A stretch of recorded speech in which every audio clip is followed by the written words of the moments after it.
Hey everyone, this is Derek Bros with the Conscious Resistance Network, and today we're going to continue our conversation about vaccines and whether or not you have a right to be free from being forcibly injected. But before we do that, I want to remind you guys to bookmark theconsciousresistance.com. As you can see, we have lots of new content. All of my latest articles, which I write for the Mind Unleashed, are getting cross-posted on theconsciousresistance.com. And I don't always make videos about them, so if you want to be up to date about what's going on in the world, what the mainstream is not telling you, you're going to want to bookmark the website. And of course, you can find us on Minds, you can find us on Steemit, you can find us on Discord, you can join our Remind text chat on YouTube, or you can support us on Patreon and subscribe to our weekly email newsletter. And don't forget to vote in our ongoing poll right now.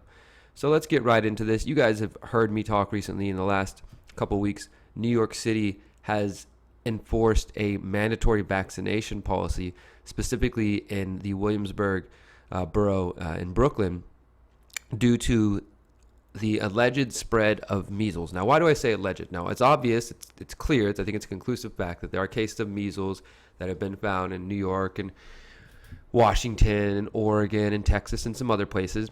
But does it rise to the level of epidemic, or is it just, kind of amplification by corporate media making everybody believe that there is this epidemic going on?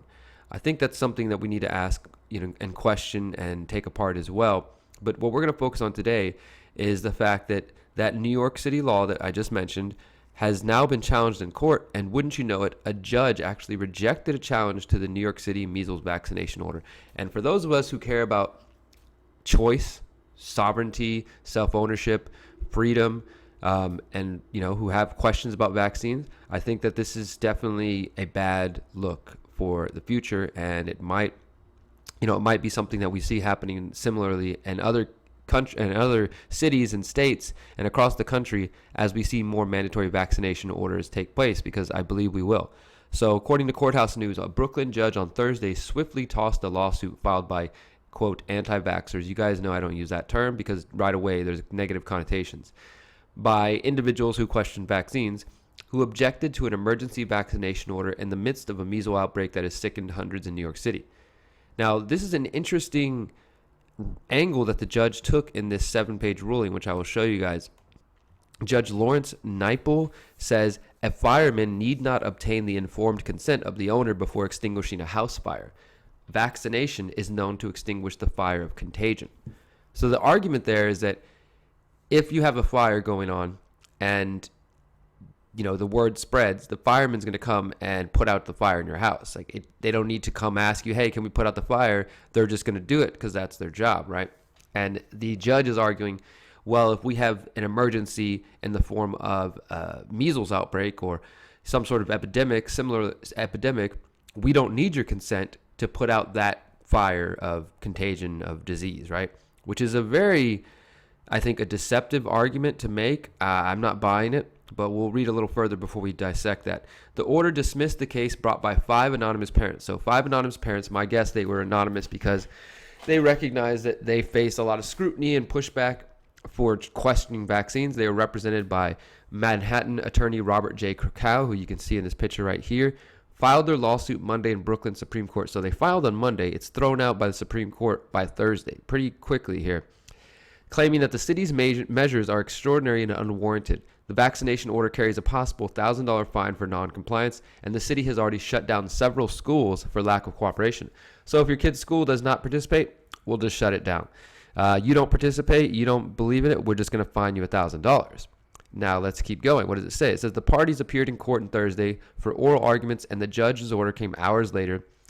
Neipel determined that the city's decision to declare a public health emergency and issue vaccination orders in the midst of an outbreak was reasonable and supported by, quote, largely uncontroverted evidence. And this is why we get into the dangerous area where, the authorities say there's no reasons to question vaccines or anything like that, and that all evidence to the contrary is bullshit. So as of Wednesday, city health officials in New York City have counted 329 measles cases since September 30th. That number was about 285 a week ago. So they're saying that it's growing. And the city's order, now this is the exact specific mandatory vaccination order. This is what it says.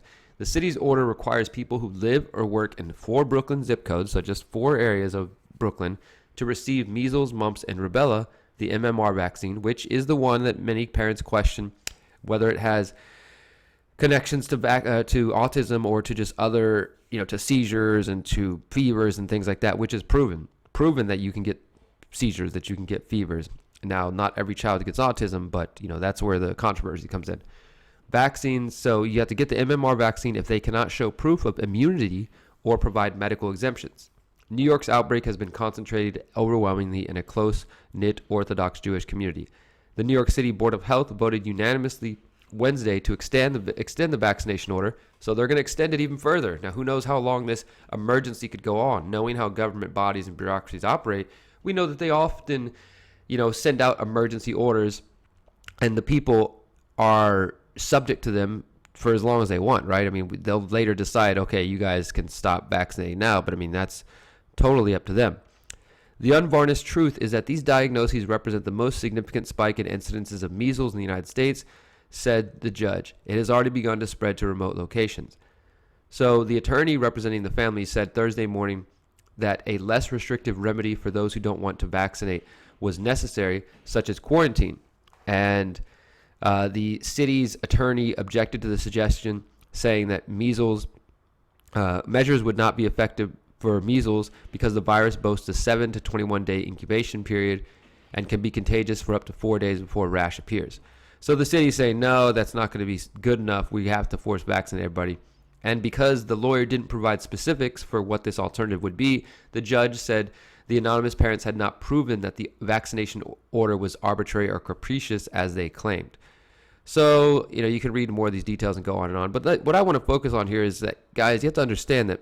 So for one, I think this is a BS argument saying, well, we don't need your informed consent to save you from a burning fire. So why do we need your informed consent to, order a vaccination order? Well, there's a big difference between somebody spraying water on your house to protect you and keep you and your family alive, and somebody saying, I'm going to fine you $1,000 if you don't let me save your house from a burning fire, right? So in this case, they have not quite said they will forcibly vaccinate people. Let's look and see if I can find. The order does not include the potential for forced vaccination, and the city claims it would not forcibly vaccinate, says the judge. So they claim they're not forcibly vaccinating people, and that's not what they're asking for. But what else would a mandatory vaccination order entail? I mean, think about this. They're saying you can get a $1,000 fine for noncompliance. So the first step is you say, hell no, me and my family aren't going to do that. Well, they're going to fine you $1,000. Maybe they'll fine you in next year's taxes. Maybe they'll send you a ticket or something like that, right? Well, what happens when you ignore that ticket and you still refuse to vaccinate your children or vaccinate your family? I don't think they're just going to stop bothering you. Obviously they're throwing out court cases. My guess is that eventually it would come down to forcibly holding you down and sticking a freaking needle in your arm. Why else would you have a mandatory vaccination order unless you plan to force it and to enforce it and to enact it, right? So now let's take it to a bigger philosophical level. Here's the judge's order for anybody who wants to kind of get into the language and find out for themselves. But let's get into the more philosophical approach of this whole situation, right? What it comes down to, guys, is the collectivist philosophical approach and outlook versus an individualist kind of self-ownership outlook. Now let's kind of differentiate the two. So first off, I've heard somebody say, even if vaccines were proven 100% to be safe and effective in all cases, let's say the MMR vaccine that, we get scientists and researchers to do completely independent studies that aren't tied to the pharmaceutical industry, and, it's replicatable, and over, we really do prove that there's no danger, right? Even if that was the case, even if we could conclusively say beyond 100%, this will not cause any harm. If somebody says no, you do not have the right to force them to get that shot. That's where I'm coming from, and that is the individualist self-ownership approach. That says that each individual owns themselves and owns the fruits of their labor and decides what they do with their body, their person, their property, and obviously your person, is part of your property, right? So that is one approach for that. Now the other approach is this collectivist mentality, because as I said, even if the vaccines are safe, you don't have the right to force me to vaccinate, right? Okay, well, the other argument coming from the other side would say, you don't have the right to endanger the rest of us by not getting vaccinated. Do you understand the difference? One person says, I own myself and you can't tell me what to do, even if the vaccines are safe. If I say no, that's what I choose. The other side says, if you don't get vaccinated, you're going to hurt us. So one is thinking about the collective, the greater good, the alleged greater good, and one is thinking about them on the individual level. But again, you have to recognize that the individual level, the self-ownership aspect, isn't a selfish argument. In fact, it's actually for the greater good, because each of us, I don't know if you guys are aware of this, we are all individuals. We are all free, powerful, beautiful people. Yes, in a larger sense, we are part of this collective of humanity. But the individual is the most oppressed minority. People, especially in this democratic world, are always forgetting about the individual. If we hold a vote and says, hey, 7 out of 10 people say that you should be forced to be vaccinated, we're going to do it. Well, what about the 3 people who said no? Their views don't matter. Their opinions don't matter. In the collectivist worldview, yeah, they don't matter. So what we're seeing here is the playing out of this eternal battle of the collectivist worldview versus the individualist worldview. And I think that that this case right here is already making it clear. This is not just one random court. This is the New York City Supreme Court throwing out a lawsuit within 4 days saying that, you don't have the right to ignore a mandatory vaccination order. And again, saying that if we don't need your informed consent to save you from a burning fire, we don't need your informed consent to save you from a measles outbreak or whatever sort of epidemic may pop up. This is dangerous. This is a very dangerous way to look at the world. I worry for where this is headed, and I think you guys should be very aware of this. This is one of the reasons why I personally want to get the heck out of the United States, because the United States has the money, the finances, and the infrastructure, and also a freaking docile, indoctrinated population where this could work. This would not necessarily fly in every country around the world. There are parts of the world that are either remote or where the government is too weak to enact something like this. So, my friends, I suggest that you look further into these kinds of situations, because what happens when, for example, Houston says that there is a mandatory vaccination order? Houston has had some of these cases. I've had doctors out here in the Houston area speaking, talking about how Houston is one of the prime centers of Texas of anti-vaccination, mentality. So I'm sure this is coming to us eventually. And I want to make sure that I'm either surrounded by people who are willing to stand up to this. This is one of the ideas I've talked about before with Freedom Cells, that you need to find your little core group of people, ideally 7 to 8 people. But if you've got 2 or 3 people, sit down and think with each other, talk about this with each other, especially if you've got kids. What would you do when they come knocking on the door and say, we're going to force vaccinate you and your kids? We're going to fine you. We're going to take this away from you. We're going to punish you in these different ways.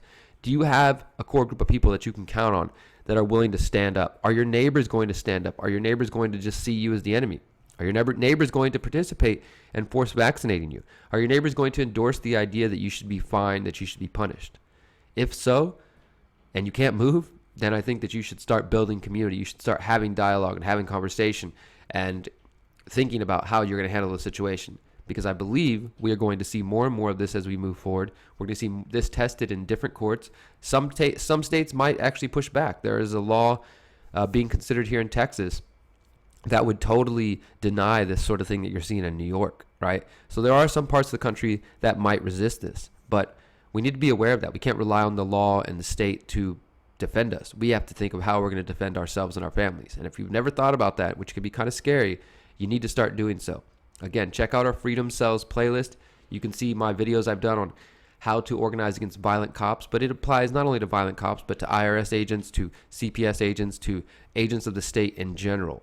How are you going to prepare for that? Do some role playing. Have one of your friends be the asshole cop or the agent of the government here to force vaccinate you. What does your community do? How do you respond when that takes place? Do you just, bend the knee? Do you get down and beg for mercy? Or do you actively stand up and assert yourself and say, we're not going to allow this. You need to get the fuck out of here before things escalate. And if you don't do that, then we will escalate that. I don't know what that looks like for each community, but I do know that if we don't start standing up and defending ourselves and protecting ourselves and our families and our future, then nobody will. So consider that, my friends. Until next time, remember, you are powerful, you are beautiful, and you are free. Peace.